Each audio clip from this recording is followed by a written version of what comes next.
Assalamualaikum warahmatullahi wabarakatuh. Perkenalkan, nama saya Raihan Maulana dari kelas 11 PKRA. Di sini saya ingin membahas tentang sistem pengapian konvensional. Sistem pengapian konvensional adalah sebuah rangkaian mekatronika sederhana yang dibuat dengan tujuan untuk membangkitkan percikan api pada busi pada interval waktu tertentu. Percikan api pada busi dapat terbentuk karena adanya energi listrik tegangan tinggi yang mengalir melewati elektroda busi. Tegangan energi listrik tersebut mencapai 30.000 volt DC, sehingga dengan celah sekitar 0,8 mm pada elektroda busi akan timbul lompatan elektron yang berbentuk percikan api.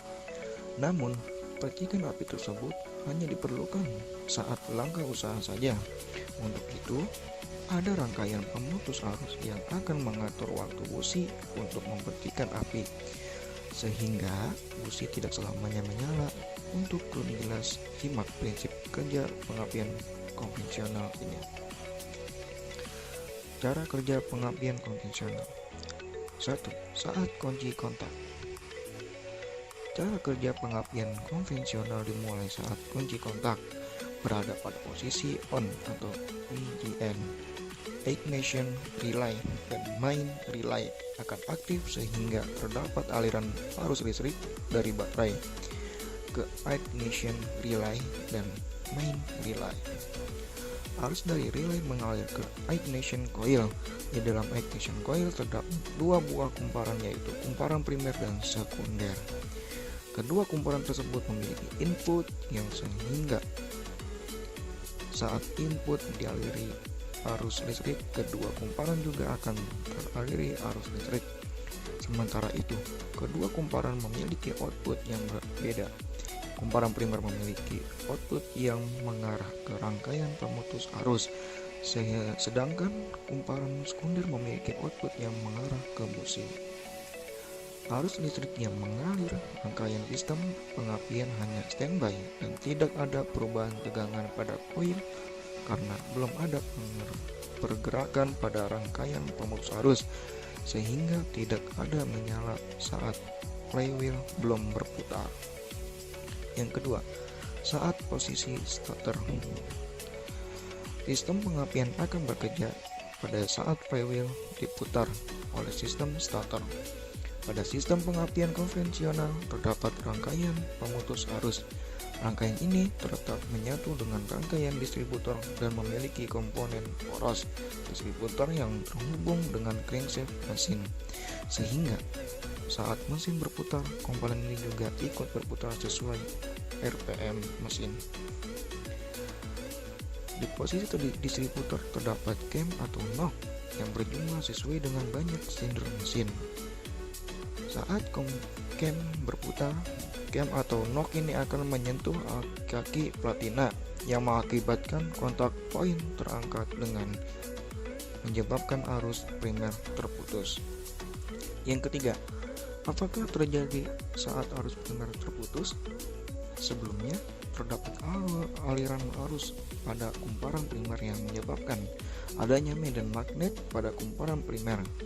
Saat arus primer tiba-tiba terputus, kemagnetan pada kumparan primer akan padam karena bentuknya yang melilit.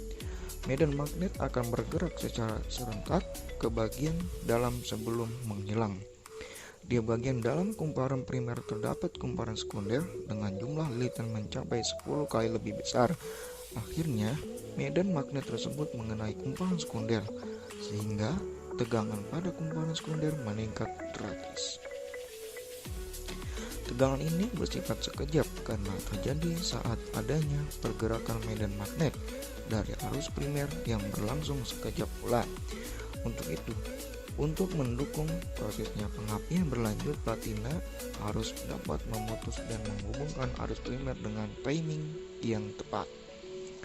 Energi listrik bertegangan tinggi dari kumparan sekunder disalurkan ke busi melalui komponen distributor. Distributor akan mengalihkan listrik tersebut ke masing-masing busi dengan timing dan level yang tepat. Sistem pengapian konvensional juga disebut sebagai sistem pengapian platina, yang karena cara kerja platina pada pengapian konvensional sangatlah penting. Selanjutnya adalah komponen-komponen sistem pengapian konvensional.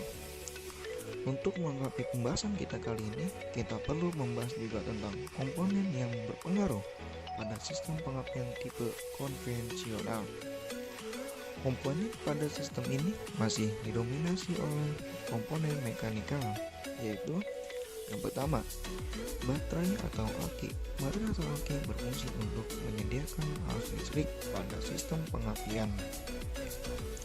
Yang kedua, kunci kontak. Kunci kontak berfungsi sebagai saklar untuk menghubungkan jalur kelistrikan menuju koil. Yang ketiga, fuse.